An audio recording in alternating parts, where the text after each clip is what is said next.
कार्यक्रम आरोग्य।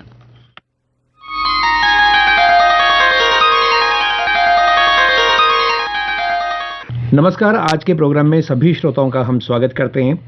श्रोताओं, आजकल लोग अपने जीवन शैली में बहुत ही व्यस्त रहते हैं और खुद को तंदुरुस्त और स्वस्थ रखने का उनके पास समय नहीं होता है। एक कहावत थी ना, हेल्थ इज़ वेल्थ।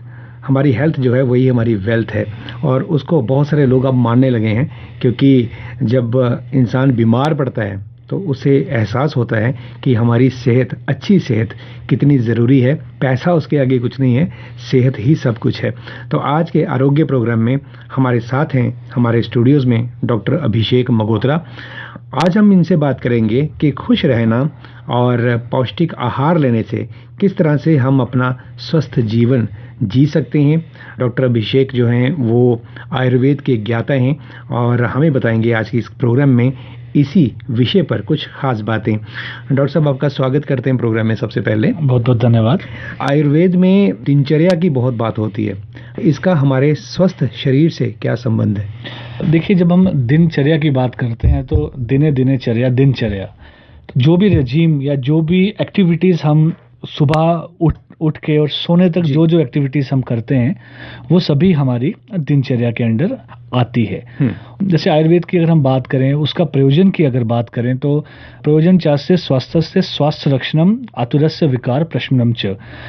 जब हम एलोपैथिक साइंस की बात करते हैं तो वहाँ सिम्टोमेटिक ट्रीटमेंट की ज़्यादा बात होती है, बट जब हम आयुर्वेद की बात करते हैं तो इसके एम दो हैं जी। एक कि जो बीमार है, जो रोगग्रस्त है, उसको ठीक करना, और दूसरा जो पहले से हेल्दी है, स्वस्थ पुरुष जो है, उसके स्वास्थ्य को मेंटेन करना ताकि वो व्याधि की तरफ या किसी डिफॉर्मिटी की तरफ ना जाए जी। तो उसी में जब हम बात करते हैं कि कौन से तरीके वो हैं जिससे एक स्वस्थ पुरुष जो है वो हेल्दी रह सकता है, अपनी हेल्थ को मेंटेन कर सकता है, तो उसमें हम दिनचर्या की बात करते हैं, ऋतुचर्या की, रात्रिचर्या की, आहार की बात करते हैं। सो इसी में दिनचर्या शब्द का वर्णन किया गया है कि कौन कौन सी एक्टिविटीज़ आपको करनी है सुबह से शाम तक, जिससे आप अपनी हेल्थ को मेंटेन कर सकते हैं। तो इस तरह से हम दिनचर्या शब्द को समझते हैं जी। खुश रहना, परेशान होना, ये स्वाभाविक है कि लोगों में आ जाता है, उनकी लाइफ में ये रहती हैं चीज़ें। किसी बात पे परेशान हो जाते हैं, गुस्सा हो जाते हैं, या बहुत खुश हो जाते हैं, बहुत हंसते हैं, और डोगरी चाहते हैं ना, गड़ाके मार दें तो वो भी होता है। तो ये खुश रहना, आज हम इसी पे बात कर रहे हैं कि खुश रहना जो है, हंसना जो है, हमारी सेहत के लिए किस तरह से अच्छा माना गया है आयुर्वेद में। देखिए, हम अगर बात करें खुश रहना, तो सबसे पहले जो खुश रहना इतना आसान भी नहीं है जी, क्योंकि उसके लिए आपको पहले आपकी हेल्थ जो है वो होनी चाहिए। जैसे हेल्थ को डिफाइन भी करते हैं कि health is a state of complete physical, mental and social wellbeing and not merely N absence of disease और इन्फर्मिटी। सो हम लोग आजकल क्या कर रहे हैं, सिर्फ फिजिकल हेल्थ की तरफ काम कर रहे हैं, जिम जा रहे हैं, एक्सरसाइज डेफिनेटली करनी चाहिए, लेकिन हम अपना जो सोशल एस्पेक्ट है या जो हमारा मेंटल एस्पेक्ट है उसको हम भूल रहे हैं।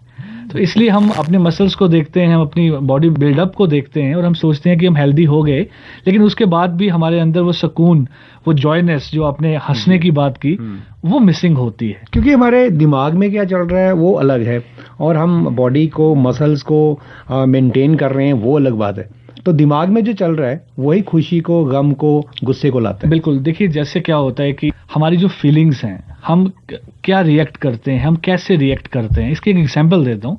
जैसे जो आहार है उसका सीधा सीधा संबंध हमारे मन से भी है, हमारे शरीर से भी है, क्योंकि मन स्वस्थ है, शरीर स्वस्थ है, तभी हम एक नेक्स्ट लेवल पे जा सकते हैं, यहाँ पे हम अपने आप को खुश महसूस करें। एक हंसी वो है जो आप हंसते हैं, वो हंसी हेल्दी भी हो सकती है, अनहेल्दी भी हो सकती है, लेकिन वो खुशी, वो सुकून, वो सेटिस्फेक्शन, जिसे रियल हंसी हम कहते हैं, वो तभी आएगी जब हमारा मन, हमारा शरीर स्वस्थ रहेगा। देखिए, क्या है कि अब हम जैसे मेंटल हेल्थ की बात की, हम मेंटल हेल्थ को इस हंसी के साथ, इस जॉयनेस के साथ जोड़ते हैं, रिलेट करते हैं जी। डेफिनेटली। जब सपोज करो कि आप में पेशेंस नहीं है, जिसमें मैंने आहार की बात कर रहा था, मैं फिर से उसी पॉइंट पे आऊंगा। सात्विक आहार की बात की गई है, तामसिक आहार की बात की गई है, राजसिक आहार की बात की गई है। तो ये कहा है कि अगर आप तामसिक आहार लेंगे ठीक है, तो डेफिनेटली वो अपने आपके शरीर को भी और आपके मन को भी उनके दोषों को प्रकोपित करेगा जी। तो जब आपके शारीरिक दोष जो अब आपके मानसिक दोष जब प्रकोपित रहेंगे तो डेफिनेटली ईर्ष्या, द्वेष, है ना, ये एंगरनेस, ये सब आएगी। तो डेफिनेटली जब ये आप पे हावी रहेगी तो डेफिनेटली आप वो सुकून, वो हंसी वो नहीं प्राप्त कर पाएंगे। इसीलिए सात्विक आहार की तरफ जाइए, योग की तरफ जाइए, व्यायाम की तरफ जाइए, पॉजिटिविटी की तरफ जाइए, भक्ति की तरफ जाइए और अपने आप को एक पॉजिटिव एटीट्यूड रखिए, तभी जाके आपका मन भी स्वस्थ होगा। और अगर मन स्वस्थ होगा तो डेफिनेटली फिर स्काई इज द लिमिट। बिल्कुल। कहते हैं कि जो आदमी गुस्से में रहता है, ये आम कहावत है, उसका खून जलता है, उसके शरीर में बहुत सारी ऐसी एक्टिविटीज़ होती हैं कि शरीर में कमज़ोरी आ जाती है, गुस्से से ब्लड प्रेशर बढ़ जाता है, खून जलता है, ये आम चीज़ें सबको पता है। और जो खुश रहता है उसका खून क्या बनता है? हाँ, देखिए इसको अगर हम ज़्यादा साइंटिफिक नहीं जाएंगे जी, देखिए ये कहावत इसलिए कही गई है कि जो गुस्से में रहता है तो उसका वो कहते हैं कि हाँ जी अपना खून साड़ी उड़ता जी, इसका खून जो है वो सड़ जाता है। तो डेफिनेटली जो गुस्से में रहेगा, जो छोटी छोटी बातों पे रिएक्ट करेगा, डेफिनेटली वो डिप्रेशन की तरफ जाएगा, वो किसी सिचुएशन में अपने आप को ढाल नहीं पाएगा, वो एक ग्रुप का सदस्य नहीं बन पाएगा, कहीं पे हेल्दी डिस्कशन नहीं कर पाएगा, तो डेफिनेटली उसका नुकसान होगा।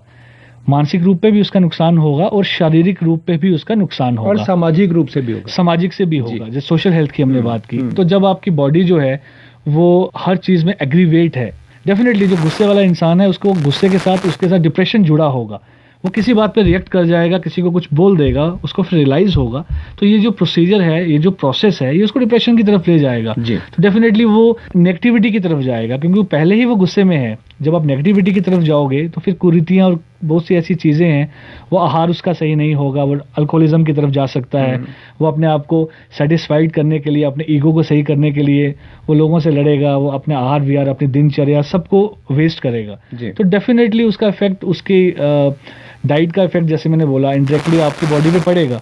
जब आप इन चीज़ों पे पड़ोगे तो डेफिनेटली आपका जो पूरा सिस्टम है, जो न्यूट्रिएंट्स की आपको कमी हो जाएगी। जब प्रॉपर न्यूट्रिशन नहीं होगी तो कहीं ना कहीं खून तो सड़ेगा ही, खून की मात्रा जो है वो कम बनेगी। तो जो लोग खुश नहीं रहते हैं उनके शरीर में किस किस तरह के रोग जो है घेर सकते हैं उनको? किस किस तरह की एक्टिविटीज शरीर में होती हैं कि वो पतन की तरफ जाता है? देखिए, जब हम बात करते हैं कि खुश नहीं रहेंगे, जैसे मैंने आपको पहले बताया कि हम हेल्थ को पहले हम समझेंगे, जैसे मैंने फिजिकल डायमेंशन की बात की, मेंटल और सोशल की। वैसे आयुर्वेद में कहा है कि आपकी जो आत्मा, इंद्रियां, वो प्रसन्न होनी चाहिए, तभी आप किसी अपने आप को स्वस्थ कहेंगे। अब जो इंसान गुस्से में है, जो खुश नहीं है, डेफिनेटली मानसिक रोग उसको होंगे।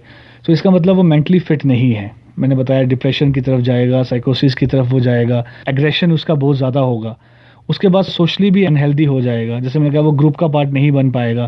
एक अगर उन्माद की तरफ, जैसे कहा है आयुर्वेद में, उन्माद की बात की गई है, मानसिक व्याधि है कि आपको मतलब गुस्से की तरफ आप जाएंगे और धीरे धीरे डिप्रेशन पे जाते जाते आप एक ऐसी सिचुएशन आ जाएगी कि आप किसी भी सिचुएशन को रिएक्ट नहीं कर पाएंगे। सो डेफिनेटली मानसिक व्याधियों की तरफ जाएगा, सोशल जो इविल्स हैं उसकी तरफ हो जाएगा और अल्टीमेटली फिजिकल हेल्थ जो है उसकी खराब होगी।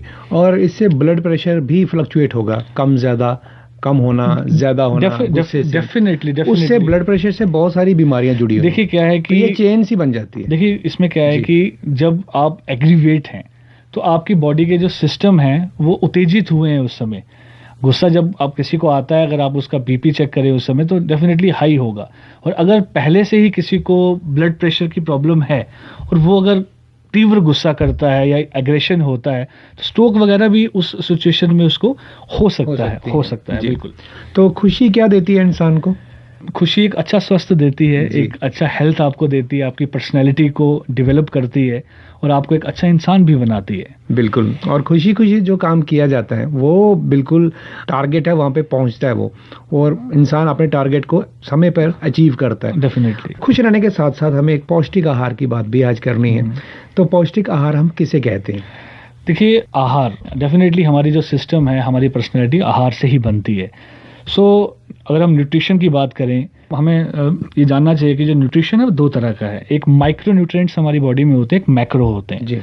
जो ज़्यादा चाहिए उन्हें हम मैक्रो बोलेंगे और जो हमें कम चाहिए ज़रूरी दोनों हैं, लेकिन उसकी मात्रा निर्भर करती है। तो जैसे आपने न्यूट्रिशन की बात की या एक संतुलित आहार की बात की, जिस आहार में मैक्रोन्यूट्रिएंट्स हैं यानी कि प्रोटीन्स हैं, आपके पास फैट्स हैं और कार्बोहाइड्रेट्स हैं, और माइक्रो जिसमें विटामिन्स हैं और मिनरल्स हैं, जब इन सब को एक आहार में जब ये सब हमें मिलते हैं और उन्हीं मात्रा में मिलते हैं जितने हमें चाहिए, तो उस आहार को हम एक पौष्टिक आहार कहेंगे या उसको बैलेंस्ड डाइट कहेंगे। जी, तो अगर हम गिनवाएं आइटम वाइज कुछ आइटम्स जो हमारे लिए बहुत ज़रूरी हैं पूरे दिन में खाना और पीना, वो कौन कौन सी हैं? जी, और खाने पीने का से पहले एक चीज़ और मैं बताना चाहूँगा, आयुर्वेद भी ये कहता है और आपको प्रैक्टिकली भी ऐसा ही करना चाहिए कि खाना तभी खाएं जब आपको भूख लगी हो। ऐसा कहते हैं ना कि यार भूख नहीं है तो खाना ना खाएं, और खाना तब खाएं जब आपको जो पहले से खाया हुआ जो खाना है उसका पाचन आपको हो गया है जी। नहीं तो वह नाना प्रकार के रोगों को उत्पन्न करेगा। तो आपने कहा कि कौन कौन सी चीज़ें ज़रूरी हैं। देखिए, सबसे पहले हम अगर प्रोटीन सोर्स की बात करें तो हम दालों को उससे ले सकते हैं। अगर वेज डाइट की हम बात करें अगर, तो वेजिटेरियन पे ही ज़्यादा जोर डालेंगे क्योंकि उसी की तरफ हमें जाना चाहिए। सो हमारी जो डाइट है उसमें दालें होनी चाहिए, ठीक है जी। और दालों में जो सबसे श्रेष्ठ दाल है वो मूंग की दाल को कहा गया है। अच्छा। और जो सबसे अश्रेष्ठ है वो माश की दाल को कहा गया है, माँ की दाल को कहा गया है। इसलिए नहीं कि उसका कोई ज़्यादा नुकसान होता है, पर वो कफ कारक है, गुरु है, पचने में थोड़ी सी हैवी टू डाइजेस्ट है। लेकिन जितनी ये दालें हैं ये हमें रूटीन में खानी चाहिए, और हम मिक्स करके दालों को भी खाते हैं। बड़ा अच्छा हमारा कल्चर है, ताकि सारे एसेंशियल अमीनो एसिड्स जो कि हर दाल में नहीं होते, तो उसका मिक्सचर हम बना लेते हैं ताकि वो एसेंशियल अमीनो एसिड्स जो हैं वो सारे हमें उन दालों के रूप में मिल जाएं। तो दालें जो हैं वो खाना बहुत ज़रूरी है, वो आपको प्रोटीन्स देंगी। फिर जैसे हम चपाती खाते हैं, जो गेहूं खाते हैं, टोडा खाते हैं हम, या ब्रेड भी खाते हैं, उसको अवॉइड करना चाहिए क्योंकि बेसिकली मैदा उसमें ज़्यादा होता है। लेकिन प्रॉपर अगर आपको ऐसी आटे से बनी ब्रेड खाएं वो आप उसको इंक्लूड कर सकते हैं। तो ये कार्बोहाइड्रेट्स आपको देंगे, चावल जिसमें हम हैं तो ये कार्बोहाइड्रेट्स, तो ये भी आपको मिस नहीं करने चाहिए। और उसके बाद ग्रीन वेजिटेबल्स, खासकर जिनमें फाइब्रस जो वेजिटेबल्स हैं, क्योंकि आजकल कॉन्स्टिपेशन जो है वो एक बहुत कॉमन सी एक प्रॉब्लम है, आप किसी को भी देखेंगे। और जो कॉन्स्टिपेशन है फिर आगे जाके पाइल्स को भी उत्पन्न करती है, ठीक है, गुद रोगों को भी उत्पन्न करती है।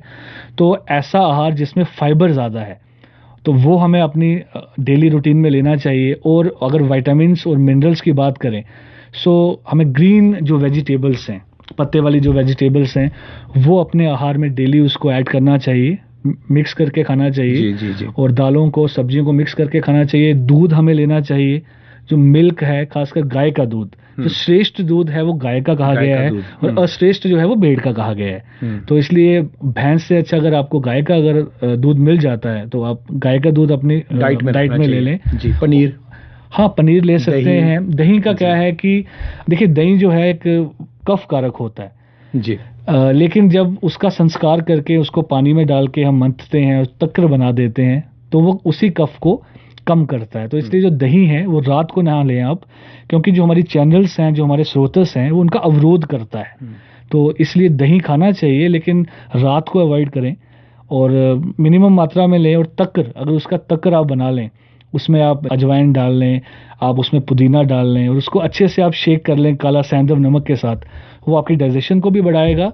और दही हैवी है लेकिन जो तक्र है वो लाइट है, तो वो थोड़ा न्यूट्रिशियस भी है। तो इस तरह से आप दही को भी ले सकते हैं। रायता बनाना अच्छा है। हाँ, रायता, संस्कारित दही की बात की गई है। जी। रायता फैलाना नहीं चाहिए, रायता बनाना चाहिए जी। लाइटर वेन में बात कर रहे हैं और हमारे श्रोता माइंड नहीं करेंगे। सुबह सुबह खुश रहना है ना, तो थोड़ी सी बातें इस तरह की चलती है। योग वगैरह जो है उसको भी अपने लाइफ में लाएं। योग इज वेरी इंपॉर्टेंट जी। और फ्रूट्स, हाँ, जैसे मैंने बात की विटामिन्स और मिनरल्स की, तो उसमें जो फ्रूट्स हैं वो आप लें, लेकिन ध्यान रखें जैसे कोई डायबिटिक है तो ज़्यादा मीठे जो फ्रूट्स हैं वो थोड़े से अवॉइड करें। लेकिन कौन कौन से होते हैं खासतौर पे, मुख्य देखें कौन कौन से? देखिए, अनार जो है वो उसका जो ग्लाइसेमिक इंडेक्स थोड़ा ज़्यादा होता है, वो थोड़ा सा आप अवॉइड कर सकते हैं। तो सिट्रिक फूड पे आप जाए, जो जैसे संतरा है जो थोड़ा सा सिट्रिक है, मौसमी फल जो, हाँ, जिसमें विटामिन सी है, तो सिट्रिक फूड में आप ज़्यादा जाएं। लेकिन ये डायबिटीज़ वालों की मैंने बात की, लेकिन जो जनरल पब्लिक है वो हर तरह के जो सीजनल फूड हैं वो आपको अडॉप्ट करने चाहिए। जी। तो खाने पीने की बात आती है, इसमें समय का जो है कि जैसे हम लंच डिनर की बात कर रहे हैं ना, रात का खाना, दोपहर का खाना या ब्रेकफास्ट सुबह खाना, ये समय का कितना ज़्यादा योगदान होता है इंसान की सेहत सही रखने बिल्कुल में? जी, बड़ा अच्छा सवाल आपने पूछा। तो जैसे हमारे पास कभी ओबेसिटी के पेशेंट आते हैं, मोटापे के पेशेंट आते हैं, तो अक्सर उनमें देखा जाता है कि वो रात को खाना ज़्यादा खाते हैं, दिन में स्किप कर लेते हैं, लेकिन रात को वो कहते हैं कि सुबह से हमने कुछ नहीं खाया है, तो हम रात को ज़्यादा खाना खा लिया करते हैं। जी। लेकिन वो आपने अवॉइड करना है। जैसे समय की आपने बात की, ब्रेकफास्ट आप थोड़ा हैवी कर सकते हैं, क्योंकि उसके बाद आप अपने वर्क पे चले जाते हैं, अपनी पढ़ाई पे चले जाते हैं, तो अच्छे से वो यूटिलाइज हो सकता है। लेकिन अगर आप रात को ज़्यादा खाना खा लेंगे तो डेफिनेटली रात को उसके बाद आप सो जाएंगे। तो जब आप सो जाएंगे तो आप उस समय कैलोरीज वो बर्न नहीं कर पाएंगे, तो डेफिनेटली वो कन्वर्ट होगा डिफरेंट जो फैट्स में कन्वर्ट होगा। जी जी। और जो हमारे नॉन कम्युनिकेबल डिजीज़ जो हैं, चाहे वो हार्ट रिलेटेड डिजीज़ हैं, चाहे वो हमारे मोटापा है, हाइपरटेंशन है, ठीक है। तो जैसे लिपिड आप देख रहे हैं, लिपिड प्रोफाइल आजकल मैक्सिमम लोग जब करते हैं तो हाई रहता है, उसमें आपको कोलेस्ट्रॉल हमेशा हाई मिलेगा, क्योंकि हमारा जो आहार विहार है, जंक फूड की तरफ ज़्यादा जा रहे हैं, सेडेंट्री लाइफ ज़्यादा है। तो खाना जो है ब्रेकफास्ट थोड़ा सा आप हैवी रखें, उसके बाद स्किप ना करें लंच भी आप ले लें। लेकिन जो रात का खाना है, अगर आप कहते हैं यार मुझे रात का खाना खाए बगैर रह नहीं सकता, जी, जी। थोड़ा जल्दी खा लें।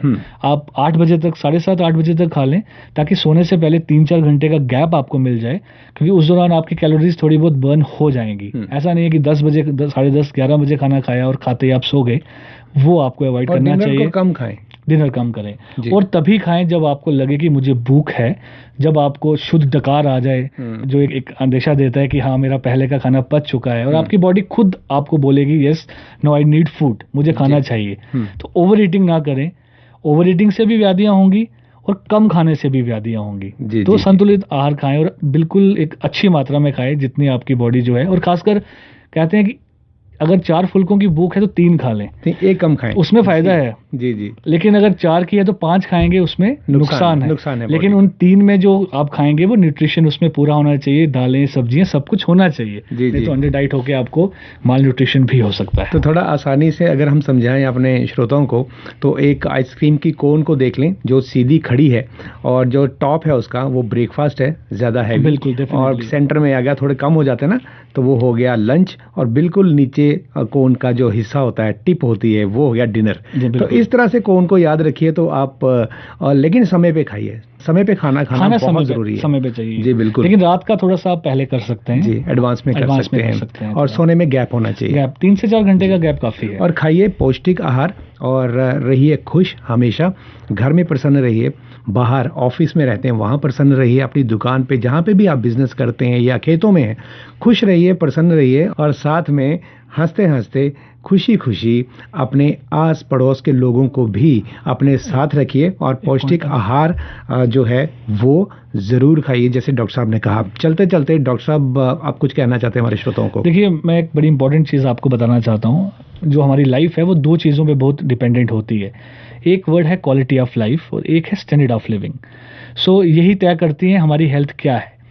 डेफिनेटली दोनों चीज़ें ज़रूरी हैं, क्वालिटी ऑफ लाइफ भी ज़रूरी है और स्टैंडर्ड ऑफ लिविंग भी ज़रूरी है। लेकिन आप अपनी लाइफ में जो क्वालिटी ऑफ लाइफ है, आप उसको इम्प्रूव कीजिए। जैसे आपने हंसी की बात की, आपने हेल्थ की बात की। आजकल क्या हो गया है, हम लोग अपनी जो स्टैंडर्ड ऑफ लिविंग है उसके पीछे पड़ गए हैं, मटेरियलिस्टिक चीज़ों के पीछे पड़ गए हैं, पर हम अपनी क्वालिटी ऑफ लाइफ को डिग्रेड करते जा रहे हैं। टेंशन में रहते हैं, टेंस रहते हैं। डेफिनेटली। तो मेरा यही आप लोगों को सजेशन है, आप अपनी क्वालिटी ऑफ लाइफ पे काम कीजिए, और स्टैंडर्ड ऑफ लिविंग भी ज़रूरी है। लेकिन if you are behind your quality of life, तो डेफिनेटली आप खुश भी रहेंगे, हेल्दी भी रहेंगे, और आप पॉजिटिव भी रहेंगे। चलते चलते यही संदेश आपने दिया, बहुत बढ़िया। डॉक्टर अभिषेक मगोत्रा, बहुत बहुत शुक्रिया हमसे बात करने के लिए। आज हमारे इस प्रोग्राम में खुश कैसे रहना चाहिए और क्यों रहना चाहिए, और पौष्टिक आहार लेने से कैसे हम स्वस्थ जीवन का आधार उसे बना सकते हैं, हमारे स्वस्थ जीवन का आधार वो बन सकता है। बहुत बहुत शुक्रिया हमसे बात करने के लिए। धन्यवाद।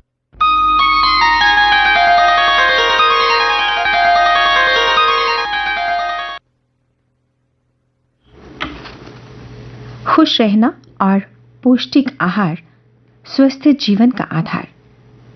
अभी आपने इस विषय पर की गई बातचीत सुनी डॉक्टर अभिषेक मगोत्रा से।